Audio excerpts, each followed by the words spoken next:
En esta primera lección vamos a hablar de la corriente continua.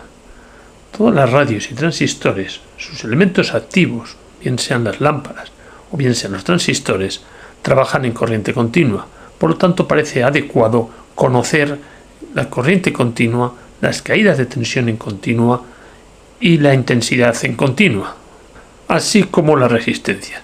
Todos ellas están relacionados por la ley de Ohm.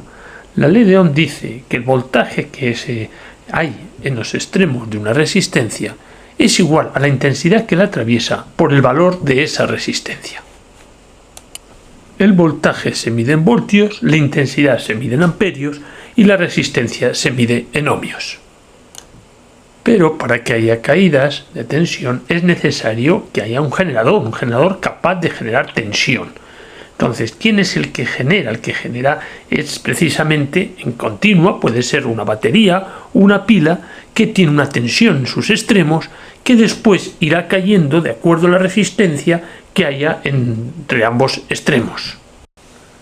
Si agrupamos las pilas generador poniéndolos en serie, es decir, más, menos, la tensión equivalente en los extremos resultantes es la suma de las tensiones de cada una de esas pilas, de cada uno de esos generadores. Si ponemos en serie 3 pilas de 1,5, la tensión resultante es de 4,5 voltios. Las resistencias las podemos asociar en serie o en paralelo. Si asociamos dos resistencias en serie, R1 y R2, el valor equivalente, o sea, la resistencia total equivalente, será la suma de los valores de R1 más R2.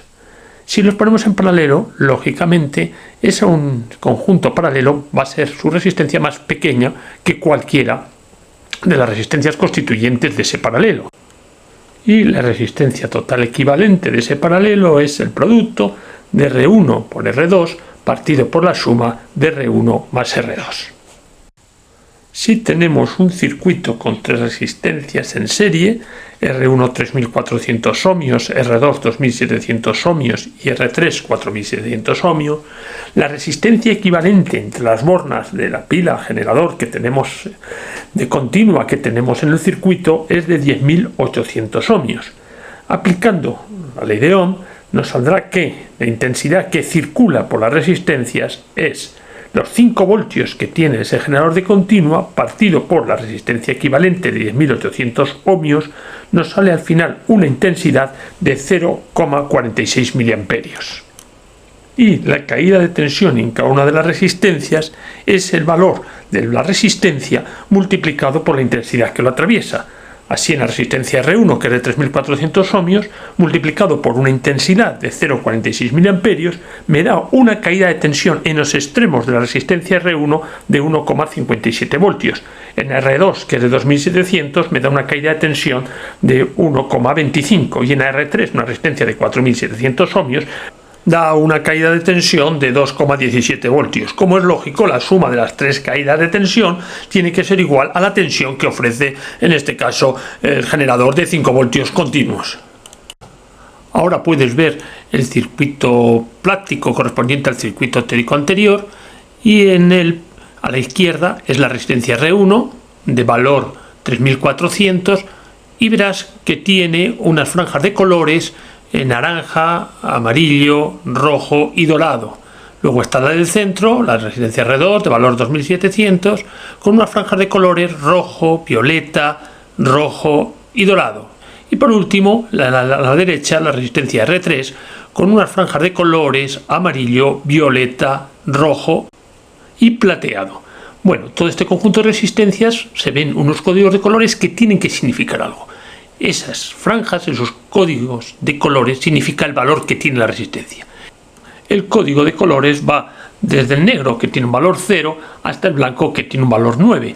Y además, la última de las franjas, ven que es plateada y dorada, lo que indica es la tolerancia. Y la tolerancia significa es lo que se puede desviar del valor teórico esa resistencia. Si es dorado, puede tener una desviación de más o menos el 5%, y si es plateado, de más o menos 10%.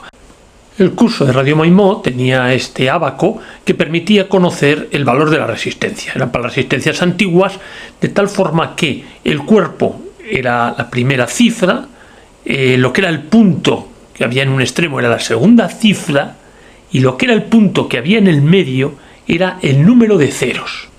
En las resistencias modernas, la primera raya es la primera cifra significativa, la segunda raya es la segunda cifra significativa y la tercera raya es el número de ceros, siendo la cuarta raya la tolerancia de esa resistencia.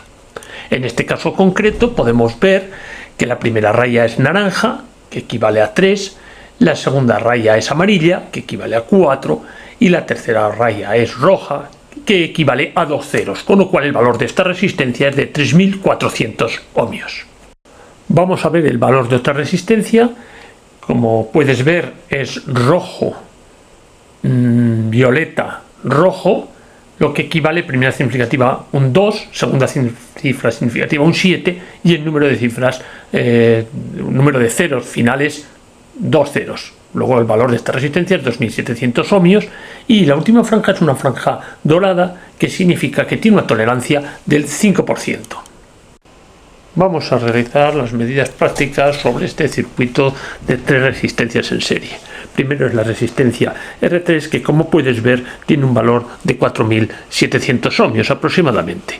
Ahora pasamos a hacer la medida de la resistencia R2, siempre en paralelo sobre ese componente, y vemos que su valor aproximado es de 2700 ohmios. Estamos usando un voltímetro válvula, pero simplemente con un polímetro analógico podemos perfectamente ver esos mismos valores, o si no, también con uno digital. Y por último vamos a medir el valor de la resistencia R1, que tiene un valor aproximado de 3400 ohmios. En este caso da un poco más, pero es suficiente. Ya hemos comprobado los valores de las resistencias de este circuito serie. Ahora vamos a hacer medidas sobre el circuito alimentado. Lo alimentamos con 5 voltios y vemos como en el ICE, en el 680R, la intensidad que nos marca es aproximadamente 0,46 mA, mientras que en el otro da 5 voltios. Ahora estamos midiendo la caída de tensión en la resistencia R3, una caída de tensión aproximada de unos 2,2 voltios. Ahora, y siempre en paralelo, mediremos la caída de tensión en la resistencia R2, una caída de tensión, pues eso, de aproximadamente de 1,3 voltios. Y por último, ya mediremos la caída de tensión en la resistencia R1, que es una caída de tensión teórica de 2,17 y que ahí, pues aproximadamente está en 2,2 voltios. Ahora lo que vamos a hacer es un cambio de escala para poder medir mejor la tensión precisamente que cae en la resistencia R2. Cambiamos de escala y eso nos permite afinar más la medida y podemos ver nuevamente cómo esa medida se aproxima a 1,25 voltios, que es precisamente la teórica. Por último, quiero mostrarte cómo eran los exámenes de Radio Maimó, en el cual, en este caso concreto, es un examen del año 1948, se le solicita al alumno que indique cómo deben ponerse dos baterías de 4 voltios para tener en sus extremos 8 voltios para alimentar una bombilla de 8 voltios. Aquí el alumno no había asimilado bien el curso y los pone en paralelo. Luego habla lo mismo, pero para ser alimentado una bombilla de 4 voltios y el alumno pone en serie. Seguro que esa bombilla se fundiría. Entonces vamos a ver cómo Radio Maimó contestaba ante estos errores. Como puedes ver, la corrección está muy bien pensada y simplemente lo que hacían era grapar sobre la pregunta y respuesta la correcta. Entonces podemos ver ahí cómo se ha grapado que para obtener 8 voltios pondremos dos generadores de 4 voltios en serie y como para tener 4 voltios pues podemos poner uno o dos generadores. En el caso de usar los dos generadores, lógicamente los pondremos en paralelo y de esa forma podemos alimentar una bombilla de 4 voltios. Aquí tienes otra pregunta, que era la asociación de dos resistencias de 15 kiloohmios en paralelo. Como sabes, hemos dicho que es el producto partido por la suma. Bueno, en este caso es muy sencillo, que por el hecho de ser iguales es la mitad, como es lógico. Entonces, la respuesta correcta será 7,5 kiloohmios, o sea, 7000 500 ohmios cada una de ellas. Aquí el alumno otra vez ha tenido un error y ha puesto como respuesta 7200 ohmios. Quiero terminar esta primera lección indicando que el amperímetro debe ser conectado en serie, como si fuese una resistencia más. Lo que pasa, claro, el amperímetro, actuando como amperímetro, debe tener una resistencia interna lo más baja posible, para que el circuito no se vea perturbado. Es decir, si la resistencia es de 0 ohmios, es como si no hubiese puesto nada en medio. Ahora, cuando este polímetro está actuando como voltímetro, es al revés. Tiene que tener una resistencia interna muy grande, de tal forma que al ponerlo en paralelo con la resistencia ni se entere. De esa manera no se distorsiona la medida real que estamos realizando sobre esa resistencia. Y para final, un resumen de lo que hemos aprendido. Corriente continua es aquella que permanece constante en el tiempo, es decir, 5 voltios a lo largo del tiempo son siempre 5 voltios.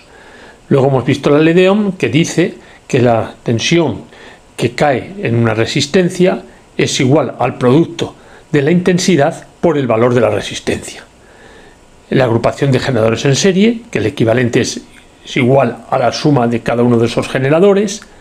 La agrupación de resistencias en serie, la resistencia equivalente, resistencia total, es igual a la suma de las distintas resistencias. Y la agrupación de resistencias en paralelo, que si tenemos dos resistencias en paralelo, R1 y R2, la resistencia equivalente es el producto de R1 por R2 partido por la suma de R1 más R2. Y las medidas con el polímetro, teniendo en cuenta que siempre la intensidad la mediremos en serie y la tensión la mediremos en paralelo.